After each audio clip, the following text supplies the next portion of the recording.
Today's episode is brought to you by Doris. Doris is a premier distributor and manufacturer of wholesale arts and crafts supplies with over 60 years of trusted business. From affordable bulk supplies to on-trend craft items, Doris has a broad selection of over 45,000 items across hundreds of product categories. Visit Doris.com to learn more. Thank you so much, Doris. And now, here's the show.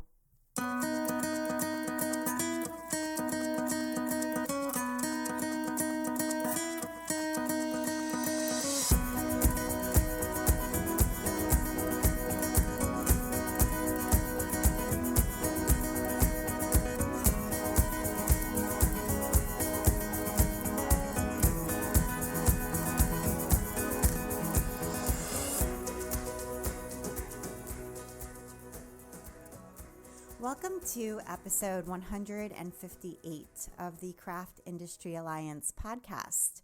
I'm Abby Glassenberg. Craft Industry Alliance is a community for craft professionals where you can strengthen your creative business, stay up to date on industry news, and build connections within our supportive trade association. Check it out at craftindustryalliance.org. Today on the show, we are talking about building a fiber business with my guest, Felicia Lo. Felicia is a designer and entrepreneur, born and raised in Vancouver, Canada.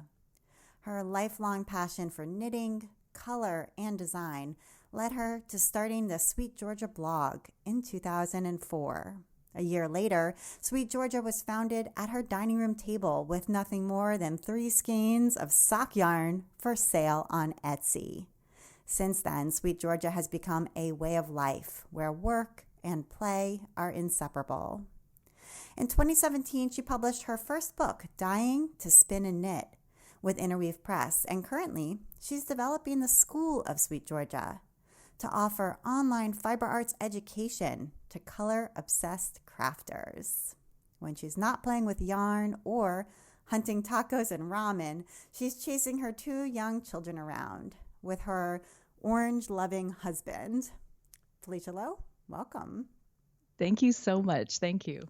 It's great to have you on the show. And I know we've been talking back and forth because we both kind of run membership-based sites. And it was so great to finally connect with you because I don't know that many people who have a site that's like a membership site. So that was wonderful to finally meet somebody else who does. So thanks for bonding with me over that. No, thank you. I know I was saying that like I've been following your work for so many years, and I've always been like very just admired everything that you've done. And so it was cool to finally have a conversation and be like, oh my God, you know what I'm talking about. Yeah. It was great. It's really good. So, okay. So I know you grew up in Vancouver, and I'm just wondering what your parents did for work when you were growing up. Yeah. So my parents, they immigrated from Taiwan. They both met in university in they studied anthropology. And so they moved to Canada, and my dad was studying for a long time. He was studying at the University of British Columbia. He studied, again, anthropology and then later museology.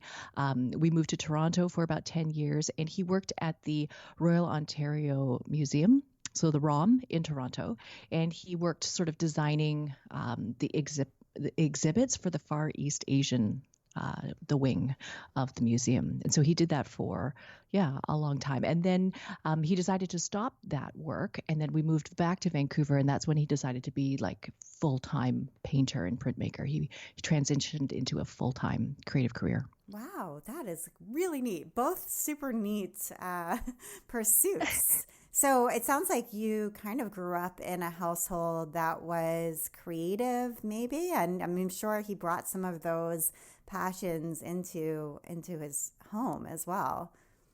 Oh, absolutely. I mean, color was just, it was our daily life. Like watching him paint, he painted in the living room of our house and everywhere Okay, that we lived. yeah. He was like, it was just like, it was in the middle of everything. And my mom was also very creative too. She really has a passion for writing and really wanted to be a writer. And so that is something that she's always sort of done on the side. And she's expressed that to us as a family. Like she hasn't really published anything, but she just always shared her love of writing with us. And so I knew that both of them were very, very creative from the very beginning. However, like we're Asian, growing up Asian, stereotypical Asian family where, we were not really necessarily encouraged to pursue a lot of that creativity because it's harder. They really wanted us to just, go to school, get good jobs, come out and make like just have like a nice career because it was so much easier than what they had to go through. Right. So there was maybe pressure to have something more stable, more conventional, something Mm, that would have maybe a higher income earning right from the start. yeah, That kind of a job absolutely. was supposed to be your future. Yeah, yeah, Yeah. absolutely. And so that is part of the reason why I kind of ended up in the School of Pharmacy at the University of British Columbia as well. Like I ended up in pharmaceutical sciences because that was going to be my stable day job. And then I was going to be able to do my crafting and all of my other passions outside of that. And so that was kind of what they were hoping that I would continue with. Yeah, and my understanding is that there's always jobs for pharmacists. I mean, that's what I've been told at least. Like it's a pretty, stable career in that like there's a high demand for pharmacists. Yeah, absolutely. I mean, when I graduated, there was a very big demand for pharmacists in sort of more rural areas where there weren't getting very many, like there were just not very many people out there to do that work. And so, yeah, they were getting very good careers just right out of school to start working in a lot of other towns and to eventually move back to the big city. I think that that was kind of everyone's goal. Right. And did you like it? I mean, you must have liked it enough to finish the degree, right? Like, I mean, I can imagine if I tried to get a medical degree, like I just think I couldn't do it because I just like wouldn't have the capacity to finish. So you must have like had some aptitude for like the sciences and for being able to complete it.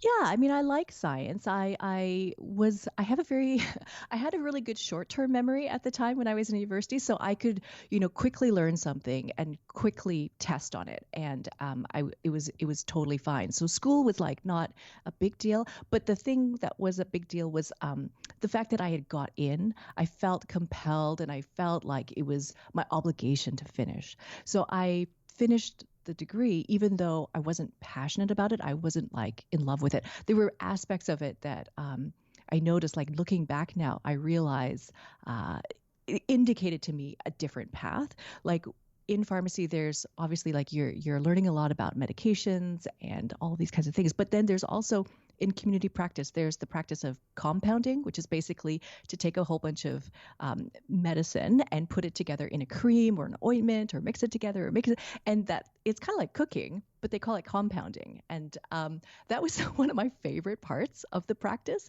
was to like make the compound. So if somebody had a cream they had to make, I'm like, oh, I'll make it. And I would run to the back of the dispensary and I would like mix it up because for me, that was super fun. And I think it kind of indicated to me later on, like that I really need that tactile kind of work. I enjoy that mixing and blending and that kind of work.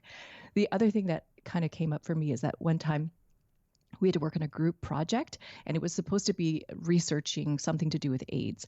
And I did none of the research, I did none of the reading, but in my group, I was the one who put together the website to present the information that we had found as a team. And again, that was like really indicative to me of where my passion actually was, like what my interest actually was. I really wanted to do the presentation aspect. I didn't really, I wasn't really that interested in the research aspect. Right. So there you are, mixing compounds together and then creating a website to show how it's done. Sounds a little familiar to what you're I doing now. know. Very interesting. Yeah, it's so funny. And I do think, we try to suppress sometimes the things we're best at. But if we were to actually like sit back and notice them or have somebody else point them out to us, and when we're lucky enough to be able to do that, it's really right there in front of us. So that's really interesting. And I know that you did learn the fiber arts when you were younger. So you had a Fisher Price toy loom, which is super cool. I need to go on eBay and see what this looks like. But what do you remember about this loom? Oh, I still have the loom. Oh, I've you passed it on to do? my daughter. Yeah, she Oh, uses it now. cool. It's amazing. Like I'm so sad that they don't make this They toy need anymore to because revive it. Yeah. well, yeah, they have like the retro toys come back. Fisher Price is making like the record player. They're doing like a whole bunch of the retro toys.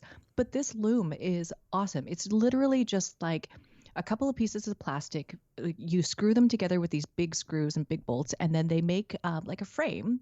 And they have a built-in, like they have a built-in like heddle. So basically, you turn this little shaft, this little lever, and it will change sheds for you. And it's the most fantastic thing. And you just put in like worsted weight yarn and you just string it up and then you can start weaving plain weave with it. It's the most fantastic thing. I need one. Like for Yeah. myself. That's so cool. So you had that when you were a kid and you used to, make a project on it. It must have sort of had an impression on you that you saved it. Yeah, so I think I used it. I remember using some white acrylic yarn on it, and I made myself a little bag. So I wove the cloth and I took it off, sewed up the edges, and made myself a little bag. And it was just amazing. It was like, I can make things. This is cloth. I can make things. And I don't think that I made too many other things after that because it's like, okay, I know how this works. And then I was kind of like done. But my parents packed away the loom and they saved it. But it was always like in the back of my mind. I had that experience as a kid, and so I knew that it was possible to make cloth. And so later on, I taught myself how to knit. I got a lot of library books, and just I was really kind of a nerdy kid. I'd go to the library every Saturday, take out 20 books, and that was kind of like that. That's how I learned a lot of these things. So I learned knitting that way. Ended up wanting to explore sewing because I watched my mom sew. She was like on the floor cutting fabric to make herself a dress, and I remember taking the cutoffs of that fabric and then sewing my own things and learning how to do things that way. And so just very early on, I got absorbed into all of these different crafts. Okay, right. So you were a crafty person. And so when you were in college too, you did some beyond that project for the AIDS group project. You did some graphic design and some web development for other people, right? Like sort of side hustles. Yeah, exactly. Exactly. I started, it was through actually the UBC Dance Club, the University of British Columbia Dance Club. At the time, I think it was like 50 years. I don't know how many years it's now been, but it's a ballroom dancing club at the university. And they host classes, they host events, they host competitions. And when I was graduating from high school, my girlfriends and I, we decided as a joke, why don't we take ballroom dance classes this summer? And so we went to the community center. We took some ballroom classes, but I actually got hooked on it. And so when I joined the University of British Columbia, I joined the dance club there. And it was through the dance club that it was like, I don't know, 1994? No, 1997, no, 1994. And, the internet was just starting to come out and somebody had made a web page, not a website, just a page for the club. And I saw the webpage and I was like, oh my God, that's amazing. That's the most amazing thing I've ever seen. And I eventually became the person who took over that job of creating the website for the club. And through that, then started to pick up my first clients in doing web development work. But I thought it was the most miraculous thing. And so what were you coding in that in? What kind of programming? Just pure HTML, just writing it in text. Okay. So you sort of just taught yourself HTML basically. I taught myself HTML, and then after that there was a stint where I taught myself Cold Fusion and attached databases to it, and then from there learned PHP and MySQL, and just continued on that whole thing. Like I love that side of it, like that mathy, logical, putting things together, making things work. The coding stuff was fun for me. Yeah. Right. Yeah. Great. So something else to kind of teach yourself. Okay. So you came out of school with this sort of conglomeration of skills and the color theory and sort of that piece of it. Did you have formal training in that? I mean, obviously your father was very artistic, and so perhaps it kind of came naturally to you, but did you take art classes, or how did you know about color, which is such a big part of your job now? For sure, for sure. I think that the color did actually come very intuitively to me. But, when I was starting to, put myself out there as a designer and doing graphic design and doing web design work, there was very much this, like, like people have, the imposter syndrome of not thinking that I was qualified enough to do any of this work. And so I went out and I went to the Emily Carr School of Art and Design here in Vancouver, and I started to take classes there, continuing education classes there for design, for color.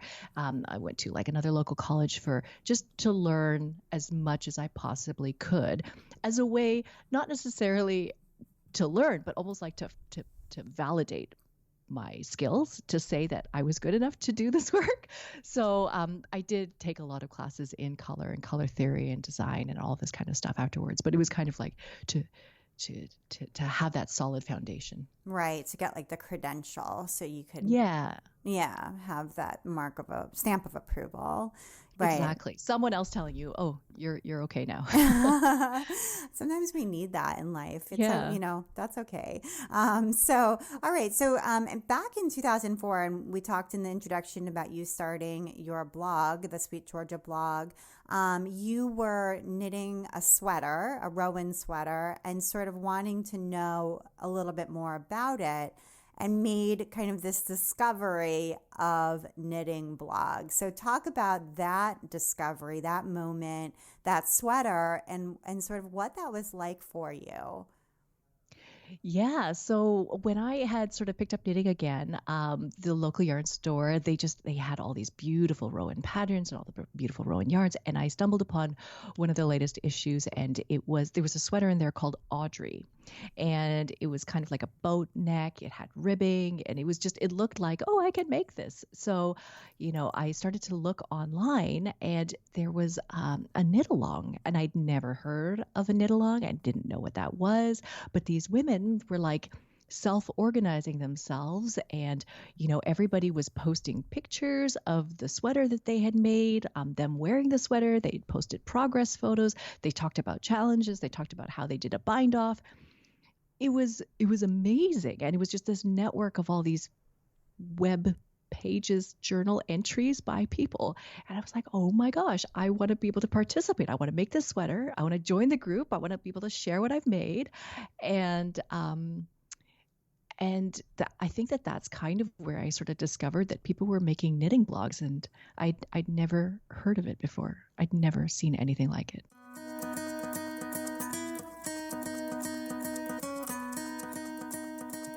I want to take a minute now to talk a little bit about our sponsor, Doris.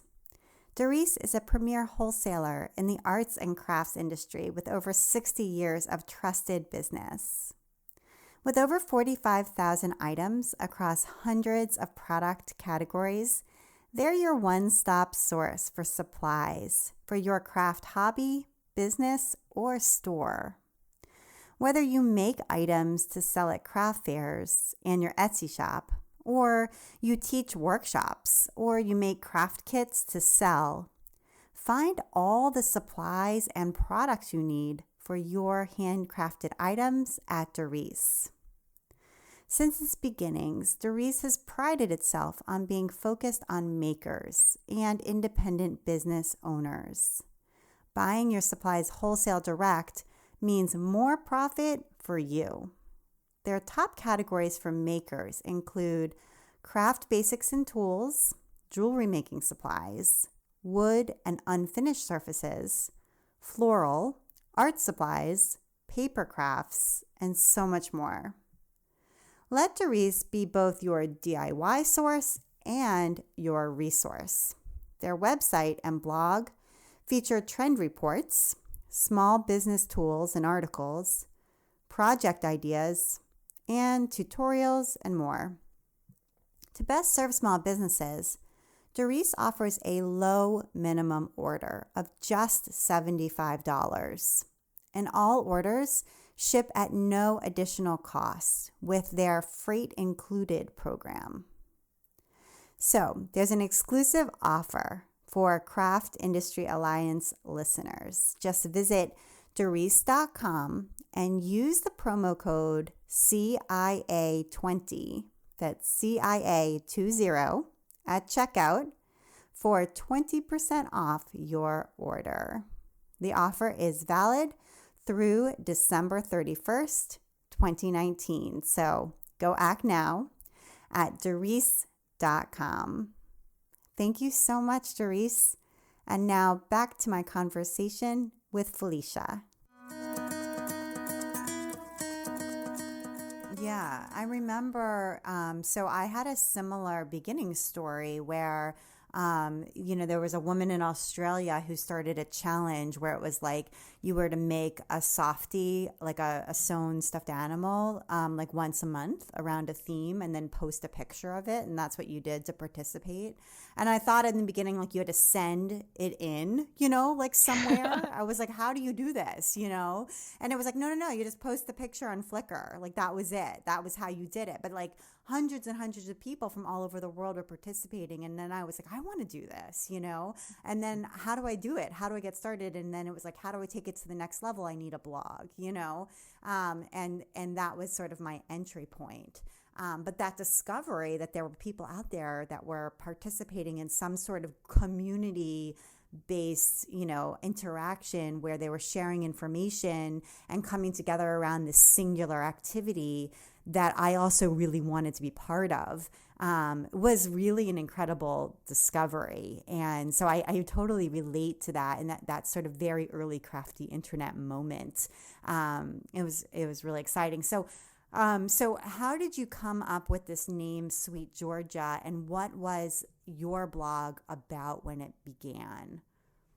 So initially, I started this blog, and it was around this same time that I was very passionate about baking bread, and it was like in the back of my mind, this little idea that it would be so cool to open a bakery and have it be like downtown on Georgia Street in Vancouver. And so I kind of gave the name SweetGeorgia to the blog because I thought I was going to write about baking.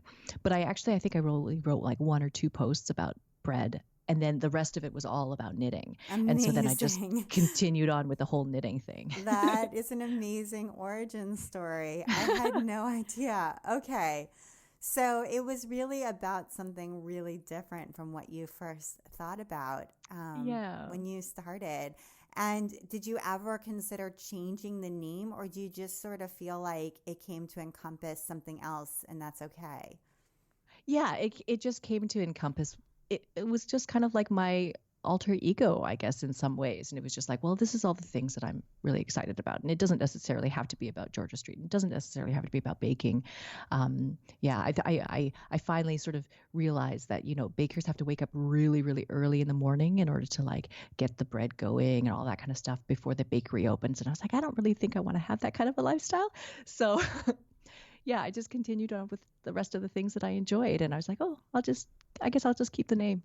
So my blog was almost a food blog, which is so funny because the huge number of the beginning posts were about decorating birthday cakes because that's what I really wanted to learn how to do. I just had a baby and it was like I really want to make her cakes for her first birthday, and I would just bake and decorate cakes. And at a certain point, I was like, I have to stop doing this because we have way too many cakes. Like I would give the babysitter the whole cake, like every time she would come. I was like, here's a cake. It was just like, I can't keep doing this. But it very nearly could have just become that, So it's so interesting. So, okay. So, and I also think it's interesting to think about like how a name becomes abstracted, right? So like you don't have to name your business or your blog, exactly what it's about. It can just have a name that's sort of, it is what it is, and people come to associate it with what it is you do. I know. And this is actually kind of like a tricky thing, right? Because like Sweet Georgia became sort of like my alter ego, like my identity in a lot of ways. And then like when I also had my first babies, like I changed as a person.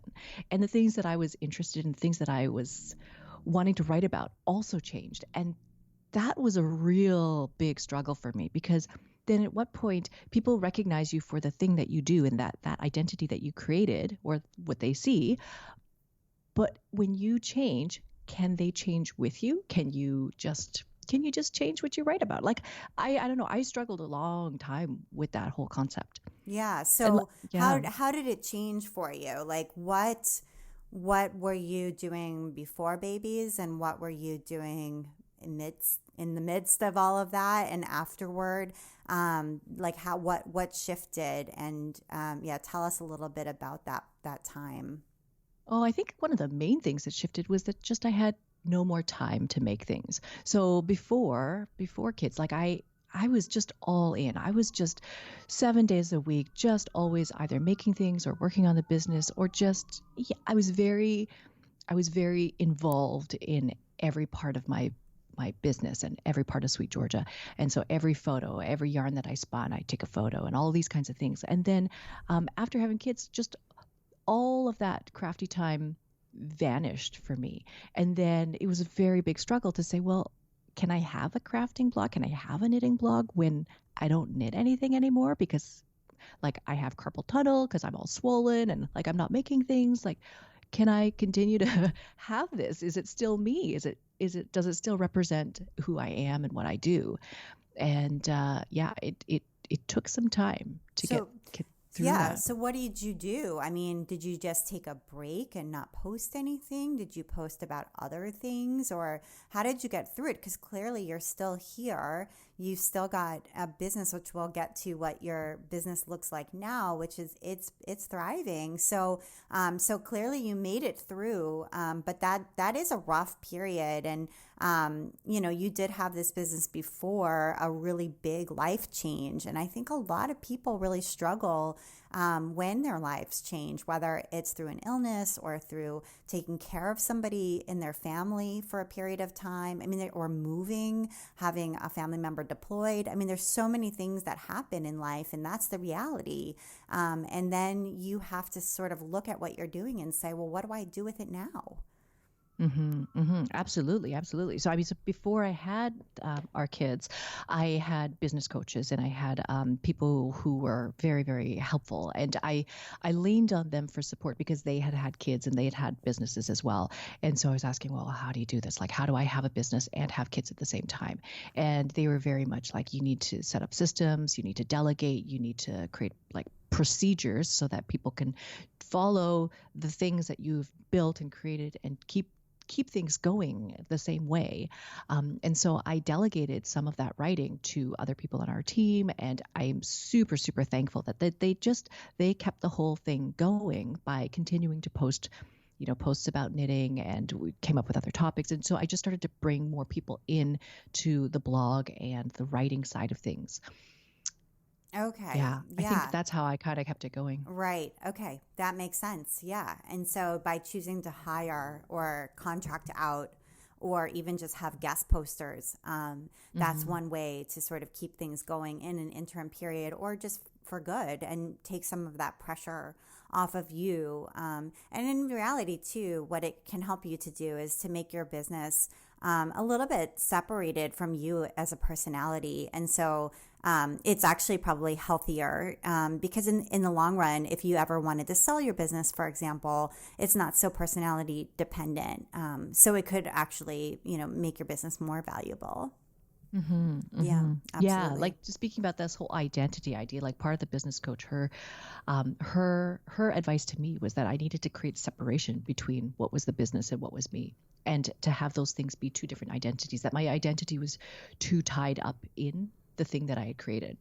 And that's challenging for business reasons, for emotional reasons, for lots of different reasons. Yeah, especially when your business sort of happens almost by accident because it started as a hobby. It started as a passion, something you just love and wanted to share with the world, and then became an Etsy shop that grew because people were demanding more of what you were making, and it's really coming from you. Then to get to the point where you do need to make that separation and that realization that you need to do it can be really difficult. Absolutely. Yeah. Okay. So let's talk about the growth of the business. So you had the blog. We talked about the name and the shift in content. And so what were the first products? I said in the introduction you started with just 3 skeins of yarn and an Etsy shop. So it sounds like your Etsy shop might have started right around when mine did, which was July of 2005. I think Etsy was still in beta then. Is that around when you started? And what did you put up there, and kind of how did that grow into a business? For sure. So I started September 9th, 2005. All right. So early Etsy. Woohoo. Very, very early. Etsy when like you could only check out one thing at a time. Yeah. And Etsy was still free then, like, right? To list the items. Oh, yeah. There was no payment. That's true. Yes. That's right. Yeah. Yeah. So I started with like just posting 3 skeins of yarn, and those sold out like pretty much right away in the same day. And then I just like, oh, I guess I'll just post some more stuff. And then it sold, and I'll post some more stuff. And then it sold. And then it started to get to the point where, I was trying to do like updates. And then, it was because Etsy could only check out one thing at a time. And I was like, well, this is not really the way to go. And so I had to create my own website and start putting things on my own e-commerce site. And then one day I had put down that we were going to do an update and then sent everybody to the website on that day. And of course that crashed the website, and then nobody could get in, nobody could buy anything because nobody could get on the server. And then I had to like start switching to some other things, but it was very challenging at the very beginning. Yeah. And this was yarn that you were dyeing yourself, or were you spinning and dyeing it? No, at the beginning, my idea was also to sell handspun. So I did spin a little bit of yarn, and some of that yarn was up in the Etsy store. But it was mostly yarn that I had dyed. And even though I had learned to dye by starting to dye fiber, I didn't really start posting fiber until a little bit later. I was mostly spinning the fiber and then posting it. Okay, got it. Great. And so that kind of grew. Clearly the demand was there. People were basically, this was before social media. So people were reading your blog, loving what you were creating. And then as soon as you would post it, it would sell out. So the demand was there for these unique yarns right away. Yeah, it was quite. It just grew faster than I could have imagined, and I was just dying on the weekends and finding extra time to dye, and then realizing that when you start having a store, then you have to label things and take photos of them before you can post them, and then you have to wrap them and ship them, and all of a sudden it was not just, oh, I'm dyeing yarn on the weekends and it's super fun. All of a sudden it became like a big thing. Yeah, and you also need consistency, right? Like that's another big aspect of this. Like people expect like to be able to buy it again. Yeah, so that's actually one of the things that I tried to put in place very, very early on, is this idea of consistency, because I know there's a lot of dyers who still work this way, in which they make a whole bunch of unique yarn and then they post it up on Etsy and then it's gone, and then they'll make another batch. So I found that is absolutely great in terms of like scarcity, and people really are excited to get it and all that kind of stuff. But for a knitter, a user, at the end, when they're working on their project, if they run out of yarn, what are they going to do? If they need to like add another skein and they need the dye knots to match, what are you going to do? And so I wanted to resolve these issues for the people who are using my yarn, and I wanted them to have consistency and reliability in what they were going to be getting. And so I very, very much focused on the idea of creating colorways that were repeatable, that were very, very reliable and consistent from batch to batch. Right. That was one of the big things that I wanted to create from the very beginning. And I know it's kind of like opposite to what people say about creating things that are scarce, things that are very, very uniquely created. But these issues were important for me. I really wanted to resolve them for the knitter. And this is where your compounding expertise comes into play. But I also think, I hear you on the scarcity piece, and I think there's definitely a place for that. But I also think there's like a place for it being, I wanted to say the word professionalism, and it's not quite that, but it's that reliability for the consumer. I do think helps to build a brand in a way. So I think that that's an interesting thing to think through when you're building a business like this, for sure. Sort of just deciding where you're going to fall. And certainly you're correct in that as soon as you start to have this level of demand, suddenly you need to set up an area for shipping and start to figure out how to, print labels efficiently and source shipping supplies economically and also just have people probably help you with dyeing. Did you hire some folks to help you with that? And what does your team look like now when it comes to the production studio?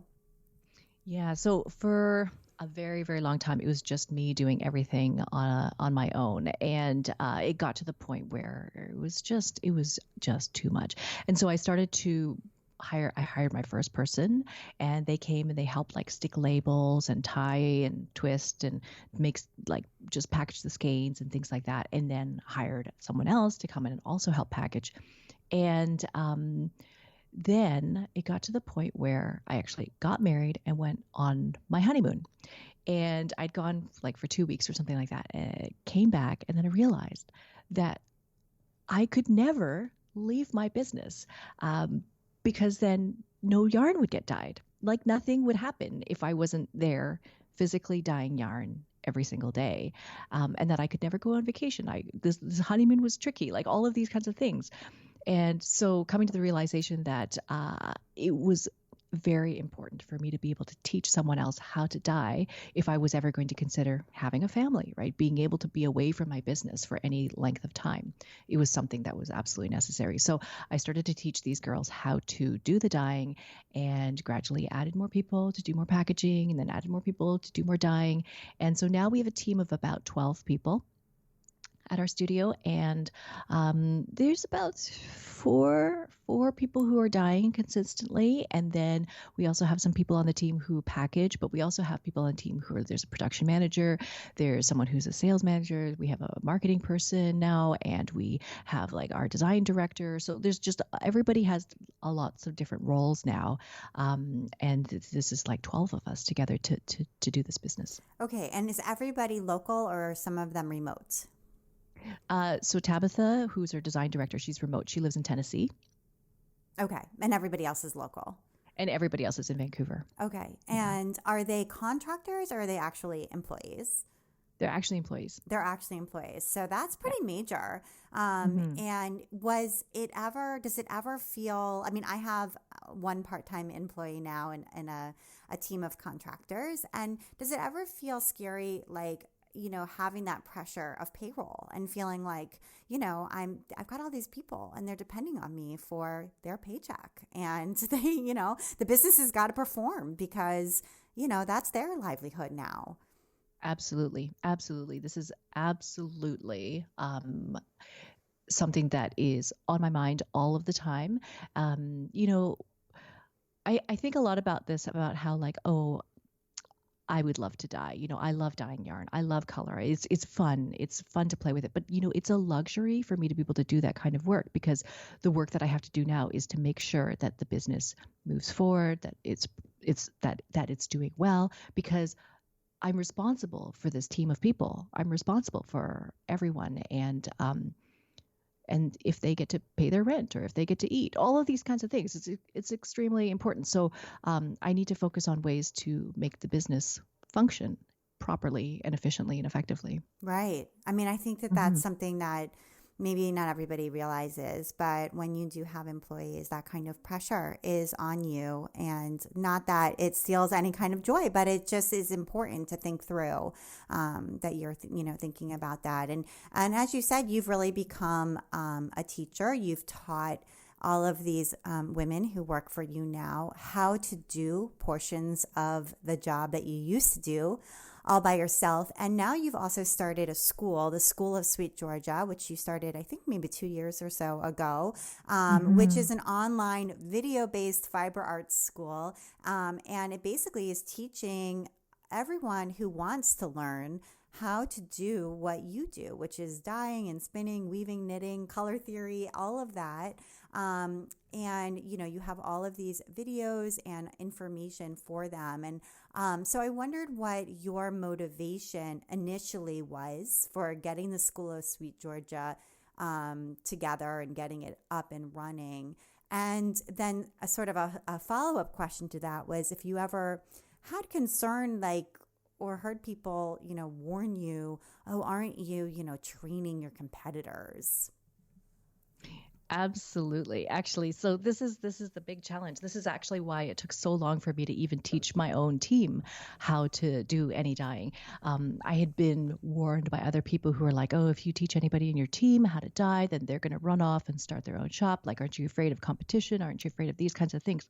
And it just got to the point where I can't continue to do it all myself if we're going to scale and if we're going to grow. And so teaching those first few people how to dye, I felt like was the most life-changing thing for my business, for me. And so I felt kind of like all good things happened because I taught people.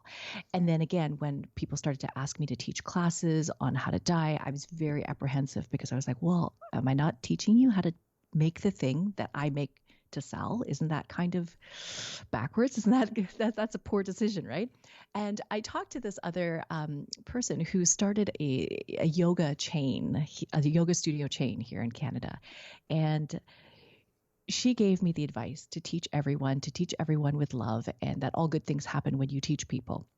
And so I very much followed this idea that to be generous, to be inviting, to just look at trying to take the skills that I know how to do and to teach them to other people, because ultimately my goal is to create a bigger pie.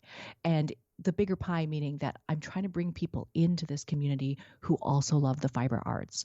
So it's not so much about like, oh, I make this yarn and I sell it and I'm like looking for more people to buy the yarn. That's not at all what my goal is here. My goal is like, I want more people to love the fiber arts. I want more people to enjoy knitting and feeling the yarn go through their fingers and seeing the colors transform as they're making stitches. I want to see, the enjoyment that people get when they like learn how to weave or when they learn how to spin, when they get to touch hand spun yarn, like all of those things. That's what I'm after. So it's not so much about like the final product. It's really about engaging people in the enjoyment of making these things. And so that's what the school is meant to do. It's meant to share these skills with people so that people can be exposed to them, and hopefully they might catch the bug and then go down those rabbit holes, whichever one they might choose. Right. And the reality is that nobody is Felicia Lo. And so nobody, except for you, and so nobody is going to be able to replicate what exactly SweetGeorgia is. You know what I mean? So even if they learn from you how to dye yarn, how to knit, how to spin, how color theory works, etc., they're not going to be able to create the exact business that you have. And if they were to, people would call them out on it. Like, excuse me, we've already seen that. You know what I mean? So each person is unique. And so that's going to be reflected in the business that they did create.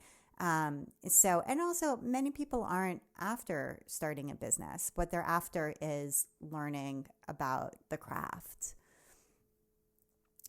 Yeah, absolutely. So not everybody is going to want to dye their own yarn, but people want the ability to enjoy that, or like to enjoy what you can do with that hand dyed yarn afterwards. A lot of the time, I think we create this hand dyed yarn, we create the hand dyed fiber, and then you have this beautiful thing in your hands, and you're like, well, what do I do with it now? Like, what do I make with it? How do I use it and not so-called ruin it?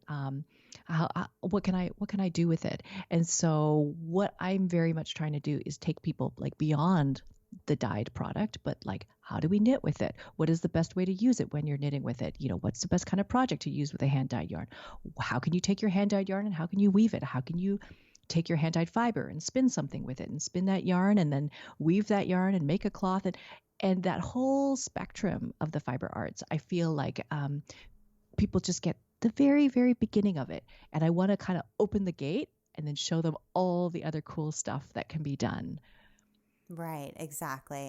And that's a wonderful thing. And so not something to be fearful about explaining or introducing people to. So SweetGeorgia is going to be celebrating its 15th anniversary in 2020, which is really amazing. I can't believe it's been 15 years. That's really crazy. I know. It gave me goosebumps when you said that. I know. It's like, what? So do you have any special plans yet? Are you still thinking about what you might do for that special 15th anniversary celebration?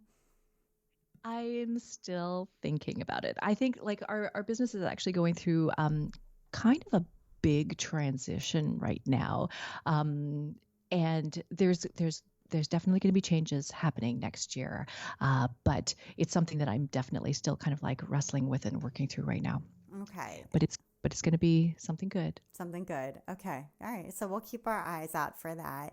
And I know that you really feel like it's important since you do have children. How old are your kids now? Oh, my oldest is 6 and the youngest is 3.5. Okay. So you still have young kids at home now. And I know that it's important to you to create a family-friendly work environment for your employees, for your team who are at the dye studio and who are, creating the product. So I'm wondering, sort of how you do that and what that actually looks like day to day in your company. Yeah. So, I mean, people are able to flex to their schedules and what they need. So, like, 2 of the people on our team are actually husband and wife, and they also have young kids. And so they had kids just a little bit before we did. And when they needed to go on mat leave, like one of them would cover for the others. They would also have like different times, different shifts. Like one would start earlier and then could go pick up the kids after school. And then the other one would start later, take the kids to school, start later, stay later, just like everybody is able to bend and flex their schedule to what they need. Same as, Tabitha working in Tennessee. She works the hours that she needs to work. And ultimately, at the end of the day, I don't need to watch the clock and I don't want to watch anybody's clock. I want to make sure that the things that we said we were going to get done, that we do them. And if those things happen, then I'm not concerned. Right. Okay. Yeah, I think that that's a nice thing to sort of convey for people to think through. And I also know you have exhibited at H&H, is that right? In Yeah. Cologne, Germany. And I'm sort of fascinated by that show. I'm hoping to go at some point. And I'm just wondering if you can say a few words about what it was like and how maybe it differed from something like TNA. Yeah, so we've been going to TNA for many years. I can't remember how many years, but we've been going to a lot of those shows in the States. And then 4 years ago, we started going to H&H.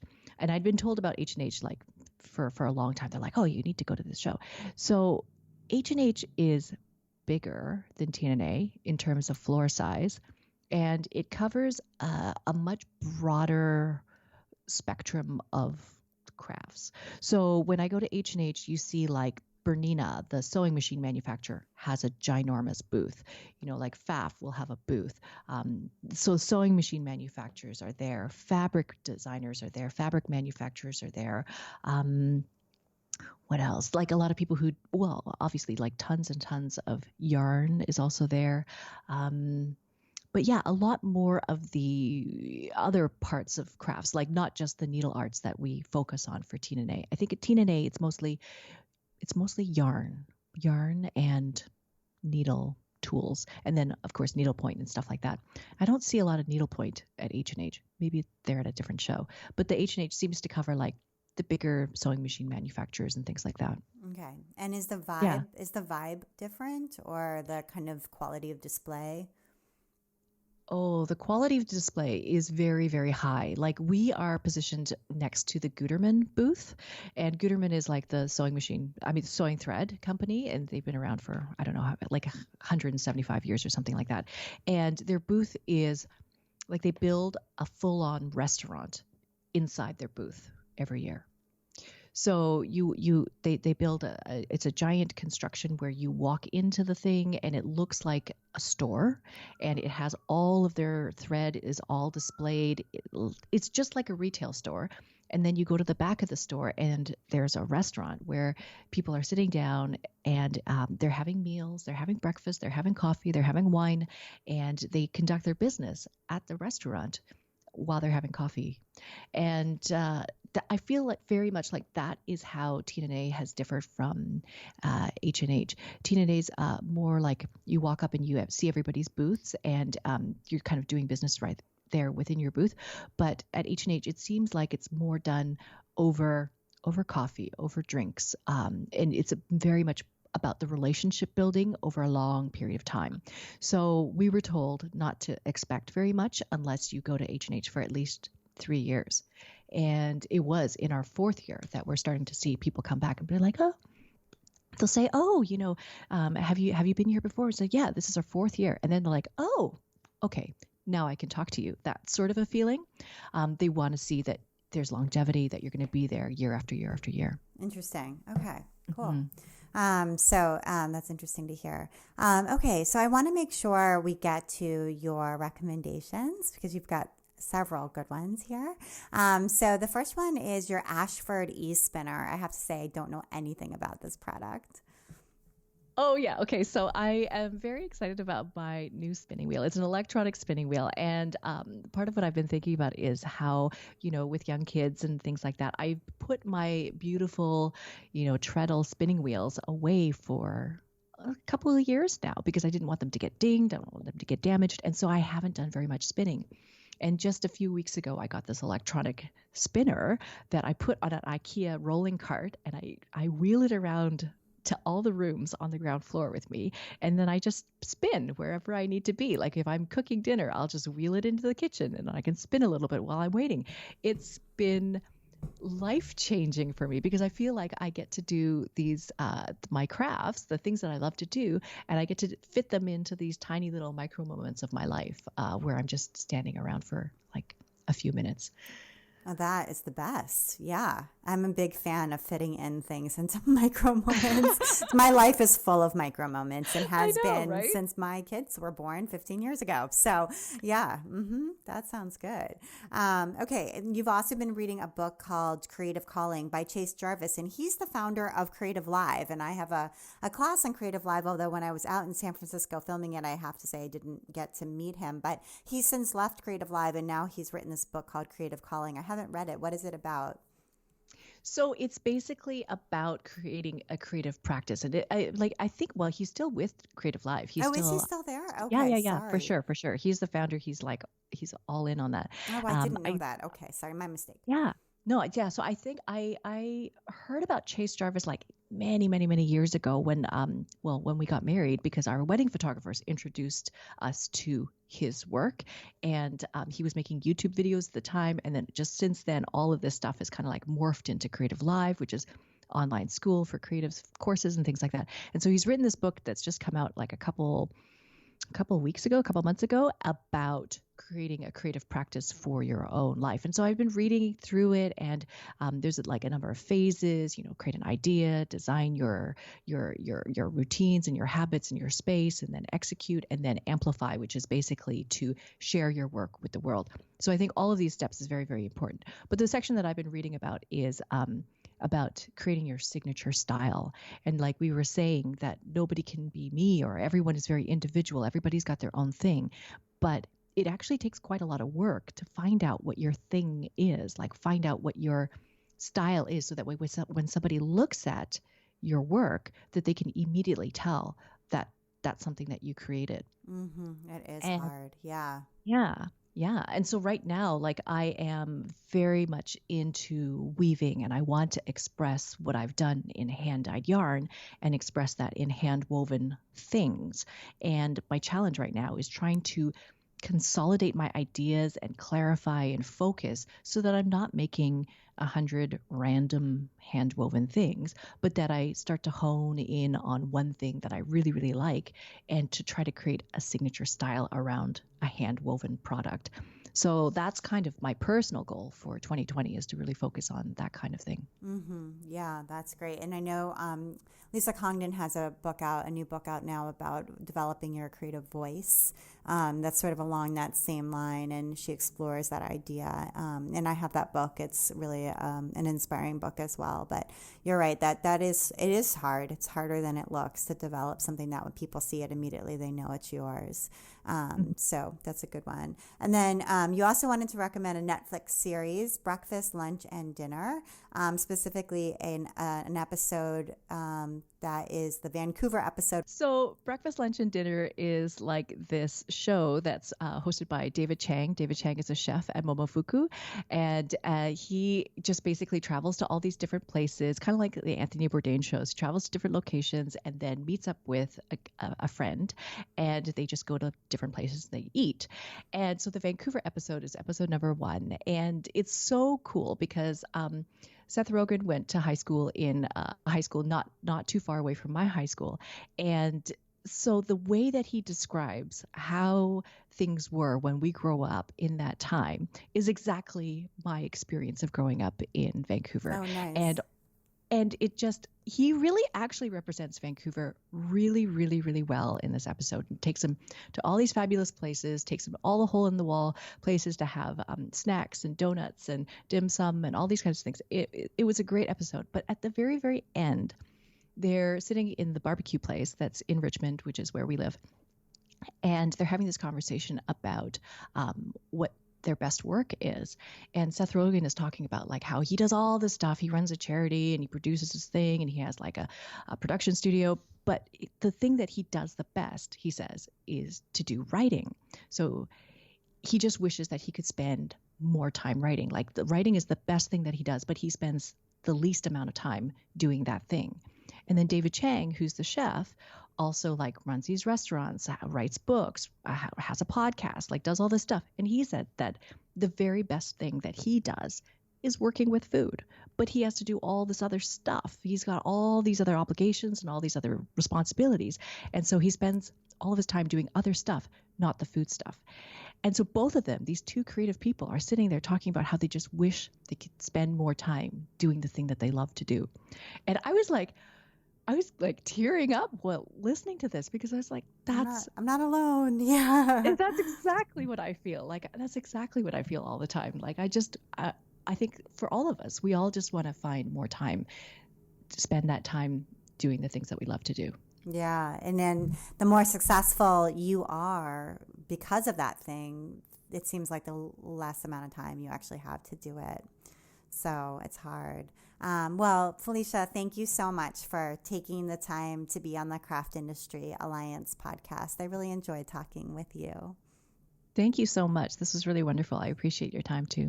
Today's episode was brought to you by Doris, a premier distributor and manufacturer of wholesale arts and craft supplies. With over 45,000 items across hundreds of product categories. Doris is offering an exclusive promotion for Craft Industry Alliance listeners. Visit Doris.com and use the promo code CIA20, that's CIA20, at checkout for 20% off your order. The offer is valid through December 31st, 2019. Thank you so much, Doris. And you've been listening to the Craft Industry Alliance podcast. I'm Abby Glassenberg. Craft Industry Alliance is a community for craft professionals. And when you become a member of Craft Industry Alliance, you get in-depth coverage of craft industry news, the opportunity to connect with fellow professionals for advice and support, and access to an educational library filled with ideas, tools, and resources to help you as you build your business.